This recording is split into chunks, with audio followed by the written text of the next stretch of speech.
কিয়ামতের ময়দানের মধ্যে বলে গুনাহগার মানুষ হল 10 কিসিম 10 সকল লয়রে 10 আকৃতি লয়রে হাসরের ময়দানের মধ্যে থিয়াইবে বলে। ইবনে আব্বাস রাদিয়াল্লাহু তাআলা আনহুর রিওয়ায়াত مر النبي صلى الله عليه وسلم بقبرين وفي رواية على قبرين আল্লাহর পয়গম্বরের দুয়া কবর ডাহাতুন এক জায়গা ভাই আরিজার কবর হুয়া দুয়া কবর ডাহাতু আরিজার দেখাই উম্মতে আল্লাহর পয়গম্বর হদ্দে ইন্নাহুমা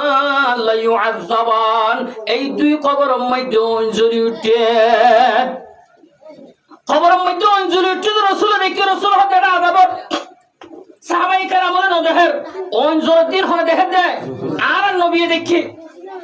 দেখানোর পরে আল্লাহর পয়গম্বর হতো আর সাহাবায়ে কেরাম রাসূলে আল্লাহর তরফতন ওহীর মাধ্যমে জানি পাচ্ছে ইতারার কবরের মধ্যে অনকি আল্লাহ জলের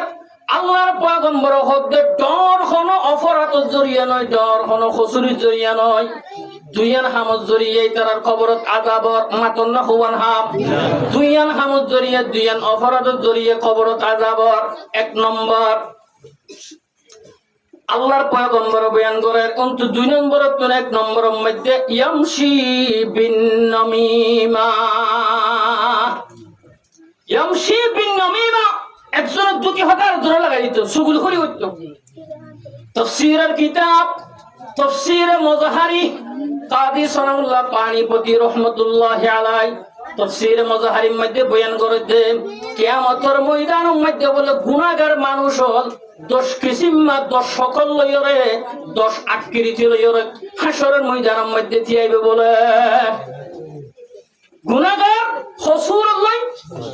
10 কিসিম সুরুল্লাহ আকৃতি লয়রে সকল লয়রে হাসরের ময়দানে তুলিও বলে 10 কিসিম গুনাহগার মানুষ। এর ভিতরে 1 নম্বর খোদন উড়িবদে আলা সূরাতিল কিরাদা বান্দরের সূরুল্লাহ উড়িব বলে। এর মানুষ সূরত কি দলেব বান্দরের দলেব হন্নন হয় ফরানা আল্লাহর পয়গম্বর বয়ান করে দে ওই মানুষ আল্লাযী ইয়ামশি বিন নামিমা যারা সুগুলখুরি করিত একজনের কথা আরেকজনের লাগাই দিত